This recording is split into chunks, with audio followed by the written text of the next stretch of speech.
Hi dear friends, ഇന്ന് ഞാൻ നിങ്ങളെ ഒരു പുതിയ മെഷീൻ പരിചയപ്പെടുത്താൻ വേണ്ടി വന്നതാണ്. ഇത് നമ്മുടെ റെന്യൂവിൻ്റെ എംബ്രോയ്ഡറി മെഷീനാണ്. കാഴ്ചയിൽ ഇത് നമ്മുടെ നോർമൽ സ്റ്റിച്ചിങ് മെഷീൻ മാതിരി തന്നെയാണ്. എന്നിരുന്നാലും നമ്മുടെ സ്റ്റിച്ചിങ് മെഷീൻ പ്രവർത്തിപ്പിക്കുന്ന അത്ര ഈസി ആയിട്ട് നമുക്കിത് പ്രവർത്തിപ്പിക്കാൻ സാധിക്കില്ല. ഇനി നമുക്കിതിന് ഉപയോഗിക്കുന്ന ത്രെഡ് സിൽക്ക് ത്രെഡാണ്. അതുപോലെ നൂല് കോർക്കുന്നതൊക്കെ സാധാരണ നോർമൽ സ്റ്റിച്ചിങ് മെഷീനിൽ ചെയ്യുന്നത് പോലെ തന്നെയാണ്.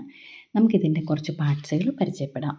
നമ്മുടെ സ്വിച്ച് ബോർഡിൽ സ്വിച്ച് ഓൺ ആക്കിയതിന് ശേഷം ഈ മെഷീൻ്റെ തന്നെ തൊട്ട് താഴെയായിട്ട് നമുക്കൊരു സ്വിച്ചുണ്ട്. ഈ സ്വിച്ചിൽ ഓണാക്കുക. അതിനുശേഷം തൊട്ടടുത്തായിട്ട് വേറൊരു പാർട്ട് കാണാം. ഇത് നമ്മുടെ സ്പീഡ് കൂട്ടാനും കുറയ്ക്കാനും വേണ്ടിയുള്ളതാണ്. നമുക്ക് ആദ്യം തന്നെ ഇതിനകത്ത് ഒന്ന് നന്നായി പരിശീലിക്കുന്നത് വരെ ഇത് കൂട്ടിയിട്ട് ചെയ്യാൻ സാധിക്കില്ല. വളരെയധികം സ്പീഡ് കുറച്ചിട്ടിട്ടേ നമുക്കിത് ചെയ്യാൻ സാധിക്കുകയുള്ളൂ. പിന്നെ തൊട്ടടുത്തായിട്ടൊരു മോട്ടറുണ്ട്. അതുപോലെ ഈ കാണുന്ന സംഭവം, ഇതിലാണ് ഇതിൻ്റെ ഒരു മെയിൻ പാർട്ടെന്ന് തന്നെ പറയാം. ഇത് നമ്മൾ പ്രവർത്തിപ്പിക്കുന്ന അനുസരിച്ചിട്ടാണ് നമ്മുടെ സ്റ്റിച്ചിങ്ങിൻ്റെ തിക്നെസ്സിൻ്റെ വ്യത്യാസം വരുന്നത്.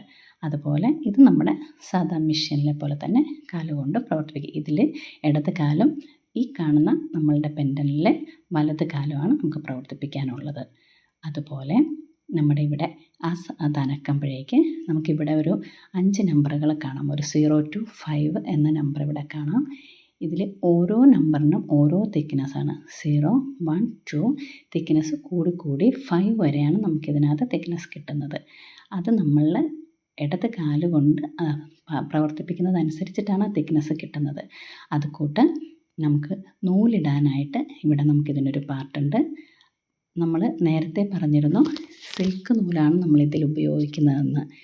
സിൽക്ക് നൂലായതുകൊണ്ട് തന്നെ നമുക്ക് നൂലിടാനുള്ള ഈ പാർട്ടിൽ ഇതിൽ നമ്മൾ നൂലിട്ടാൽ നമ്മൾ തയ്ക്കുന്നതനുസരിച്ചിട്ട് ആ നൂലിന് വളരെയധികം കട്ടി കുറവായതുകൊണ്ട് നമ്മൾ തയ്ച്ച് വരുമ്പോഴേക്ക് നമ്മളുടെ മെഷീൻ സ്പീഡ് കൂടുന്നതനുസരിച്ചിട്ട് ഈ നൂല് നമുക്ക് ഇപ്പം കാണുന്നത് പോലെ ഇത് താഴേക്ക് കട്ട കുത്തി വീഴാനുള്ള സാധ്യത ഏറെയാണ്.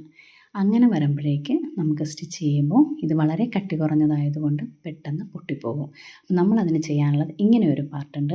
അവിടെ ഒന്നെങ്കിൽ ഒരു കോലോ ചെറിയ കമ്പോ, ഇപ്പം ഞാനിവിടെ വെച്ചിരിക്കുന്ന ഒരു പെൻസിലാണ്.